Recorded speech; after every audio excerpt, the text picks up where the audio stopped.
बजरंगियों के समर्थन में आए योगी, कांग्रेस को दे दिया अल्टीमेटम। कर्नाटक में योगी ने ठोक दी ताल, विपक्ष का हो गया काम तमाम। यूपी की तरह कर्नाटक में भी योगी मॉडल लागू करने की उठ रही मांग, बदल गए सियासी समीकरण। कर्नाटक में सियासी संग्राम में जब उत्तर प्रदेश के मुख्यमंत्री योगी आदित्यनाथ की एंट्री हुई तो विपक्ष बेचैन हो गया।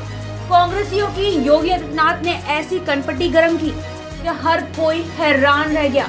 कांग्रेस अध्यक्ष व अन्य दिग्गज नेता मौन धारण कर योगी की शरण में आ गए। कांग्रेस की गलती बस इतनी थी कि उसने हिंदूवादी संगठन बजरंग दल से टकराने की जरूरत कर ली। बस फिर क्या था, योगी आदित्यनाथ का माथा बनना गया और खुलेआम कांग्रेस को अल्टीमेटम दे डाला। कांग्रेस या तो सार्वजनिक तौर पर माफी मांग ले या फिर परिणाम भुगतने के लिए तैयार हो जाए। बुलडोजर बाबा के इस रौद्र रूप को देखकर हर कर्नाटक वासी स्तब्ध रह गया। लोग कहने लगे कि अब तो कर्नाटक में भी योगी आदित्यनाथ की नीतियां लागू होनी चाहिए, जिससे यहाँ की जनता शांति के साथ जीवन यापन कर सके। कर्नाटक में सियासी घटनाक्रम के बारे में तो हम आपको विस्तार पूर्वक बताएंगे ही, लेकिन उससे पहले आप हमें बता दीजिए कि क्या कर्नाटक में भी भाजपा का कमल खिलना चाहिए।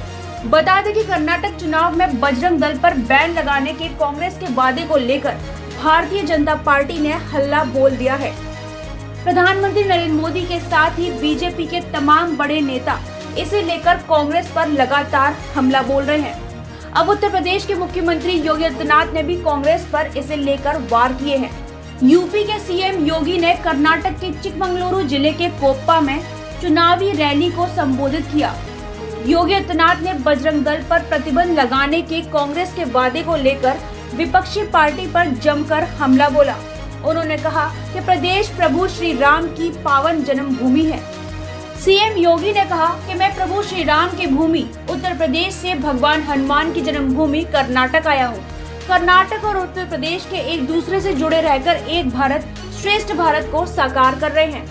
योगी आदित्यनाथ के शब्द बाण यही नहीं थमे। उन्होंने कहा कि जिन्हें ये अच्छा नहीं लगता वे पीएफआई जैसे देश विरोधी संगठनों का समर्थन कर रहे हैं और प्रभु हनुमान के अनन्य सेवक राष्ट्र सेवा में समर्पित बजरंग दल को बैन करने की बात कर रहे हैं। उन्होंने कहा कि बजरंग दल को बैन करने का मतलब सीधे सीधे हिंदू आस्था से खिलवाड़ है। कांग्रेस हिंदू आस्था से खिलवाड़ करने का प्रयास कर रही है, जिसे बहुसंख्यक हिंदू समाज स्वीकार नहीं करेगा। योगी आदित्यनाथ ने कहा कि अयोध्या में राम मंदिर का मुद्दा 500 साल से अधिक समय तक उलझा रहा।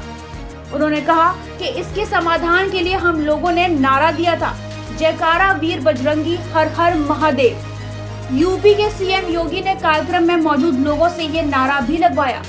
उन्होंने कहा कि जब कांग्रेस और जनता दल सेकुलर सत्ता में थे तब पीएफआई को प्रोत्साहित किया गया। उन्होंने जनवरी 2024 में अयोध्या में राम मंदिर के उद्घाटन की जानकारी दी और कहा कि प्रभु श्री राम का ये सेवक प्रभु हनुमान के राज्य कर्नाटक की जनता को आमंत्रित करने आया है। यूपी के सीएम योगी आदित्यनाथ ने प्रधानमंत्री नरेंद्र मोदी को टीम इंडिया का कैप्टन बताया और कहा कि इस टीम इंडिया में कर्नाटक की भी अहम भूमिका है। उन्होंने डबल इंजन सरकार के फायदे भी गिनाए और कहा कि इसी की वजह से यूपी में आज शांति, सौहार्द और सुरक्षा है। योगी आदित्यनाथ ने कहा कि जिस तरह से यूपी को शांतिपूर्ण राज्य बनाया, बीजेपी की डबल इंजन सरकार कर्नाटक में भी पीएफआई पर प्रतिबंध लगाकर इसकी कमर तोड़ने की कोशिश कर रही है। बता दें कि कांग्रेस ने कर्नाटक चुनाव को लेकर जारी अपने मैनिफेस्टो में जाति धर्म के आधार पर नफरत फैलाने वाले व्यक्ति और संगठन के खिलाफ सख्त कार्रवाई का वादा किया है।